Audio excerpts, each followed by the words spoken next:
राष्ट्रगाथा channel पर आने वाले सभी दर्शकों को, श्रोताओं को मेरा सादर सप्रेम नमस्कार। इस चैनल के माध्यम से 1757 से 1947 ईस्ट इंडिया कंपनी के आगमन से ब्रिटिशर्स के जाने तक का एक कालखंड। इस कालखंड में भारत माँ की स्वतंत्रता के लिए जो प्रयास हुए और उसमें वो बाल बालिकाएं, किशोर किशोरियां, युवा युवतियां और हर आयु वर्ग के लोगों ने जिन्होंने सशस्त्र चुनौती दी उस बड़े ब्रिटिश एम्पायर को।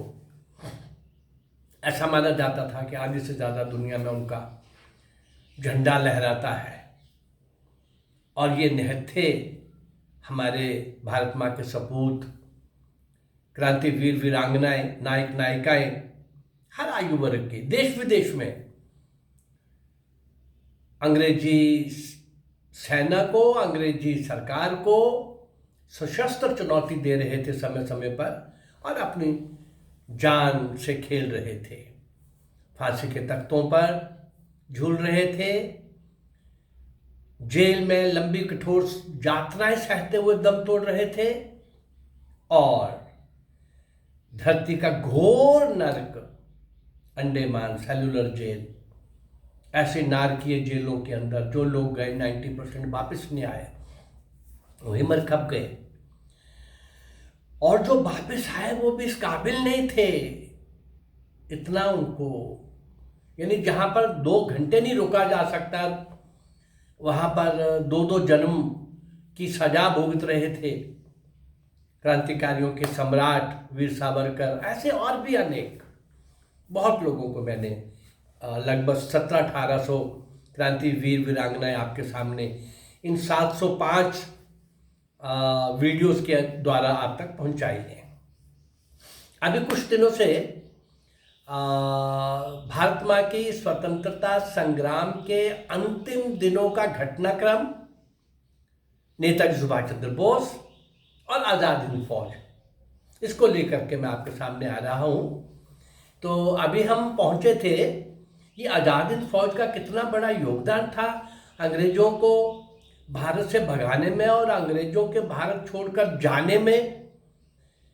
ये तो वहाँ के प्रधानमंत्री मिस्टर एटली ने स्वयं वहाँ के पार्लियामेंट के अंदर ये स्वीकार किया। नौसैनिकों का विद्रोह और आज़ाद हिंद सैनिकों का एक लंबा संघर्ष, बहुत बलिदान, और उसके बाद भी वो इसमें लगे हुए थे कि इनको नहीं रहने देंगे अंग्रेजों को। सेकेंड वर्ल्ड वॉर के बाद इतने सारे बलिदान के बाद भी चल रहा था देश के अंदर, और उन आज़ाद हिंद फौज के सैनिकों के द्वारा एक बहुत बड़ी मूवमेंट चल रही थी। हाँ, कुछ नाम मैंने आपके सामने अभी लिए थे घटनाक्रम के साथ साथ, अब कुछ नाम भी आने शुरू हो गए हैं, पहले भी आए थे, आगे भी आएंगे। आज हम चर्चा करेंगे सेकंड लेफ्टिनेंट अमर सिंह।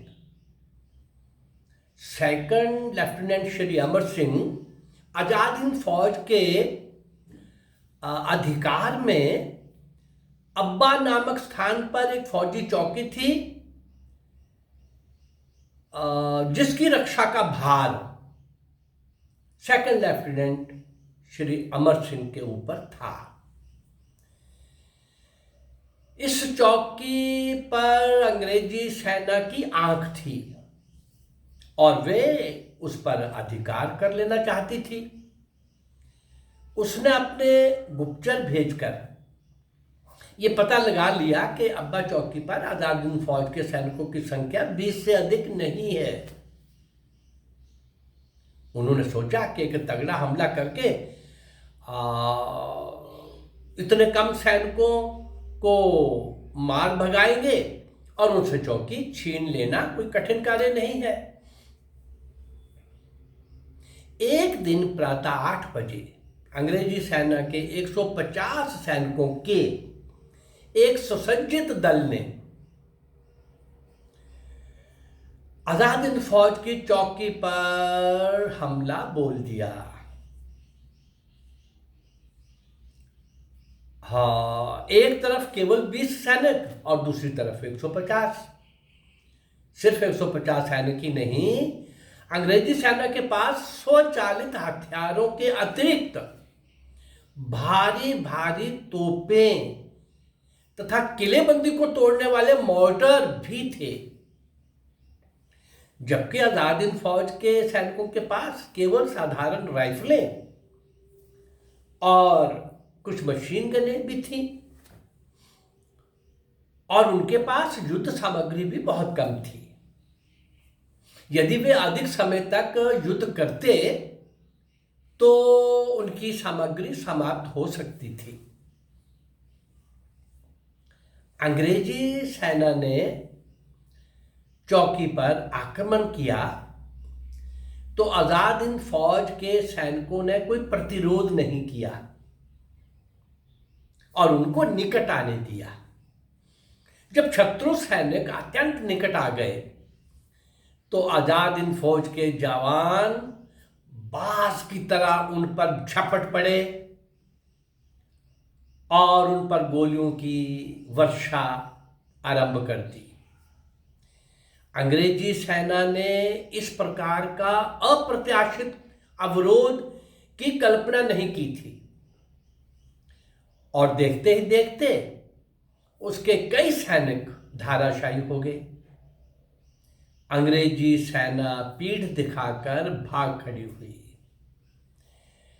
अपनी हार का बदला लेने के लिए अंग्रेजी सेना ने दोपहर के समय एक और हमला, और इस बार पहले अपनी तोपों से गोलों की वर्षा की और उसने चौकी के चारों ओर धुएं के बादल उठाने वाले गोले छोड़े, जिसके कारण चौकी के चारों ओर धुएं की एक दीवार खड़ी हो गई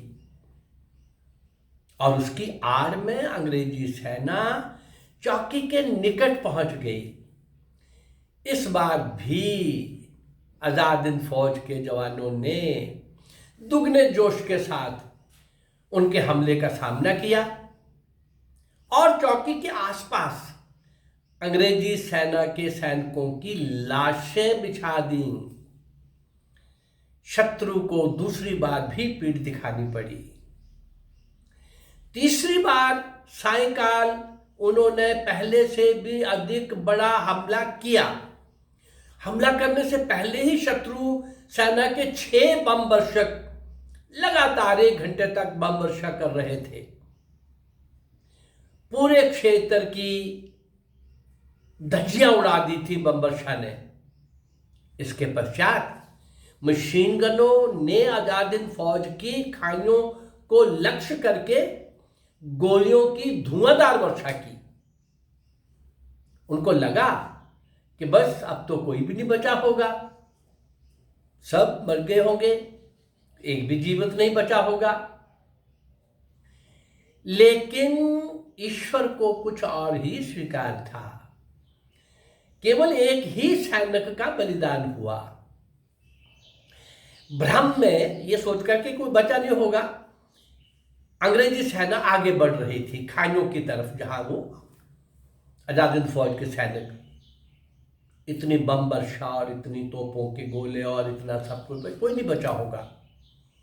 लेकिन वो खाइयों के अंदर अपने मोर्चे में सुरक्षित थे। जब ये खाइयों की तरफ बढ़े, ये सोच करके भी कोई जिंदा नहीं होगा, तो खाइयों से निकल करके आजाद हिंद फौज के सैनिकों ने भारी हमला किया। बहुत बड़ी संख्या में अंग्रेजी सेना की लाशें बिछा दी और लाशें छोड़ करके वो चौकी से भी आगे वहां से भाग गए। अब्बा चौकी के कुछ मील दूर पर ही आजाद हिंद फौज का एक मुख्य शिविर था, जिसका नेतृत्व कैप्टन सूरजमल कर रहे थे। 50 सैनिकों के साथ सहायता के लिए जब उन्होंने देखा कि अब्बा चौकी की ओर ब्रिटिश सेना के बम वर्षक और तोप के गोले और ये सब, तो इनको लगा कि वहां तो सैनिक के केवल 20 हैं। कैप्टन सूरजमल ने सोचा, तो ये अपने 50 सैनिकों को लेकर के उस चौकी की तरफ बढ़ गया आगे और वहां ये सोच करके कि वो तो खत्म हो गए होंगे, हम मुकाबला करेंगे। लेकिन वहां जाके दृश्य देखा तो गए तो सहायता के लिए थे, लेकिन गर्व से फूल गया। कैप्टन सूर्यमल का मन खिल गया। वहां क्या देखते हैं कि अंग्रेजी सेना की लाशें बिछी हुई हैं और अपने सैनिक पूरे होशोबाज में, एक का ही बलिदान हुआ है। इस एक के बलिदान के बाद और खुश तो हो गए, वापस अपनी जगह आकर के उनको ये लगा कि नहीं, इतने से संतुष्टि नहीं होगी भाई, इतने से काम नहीं चलेगा।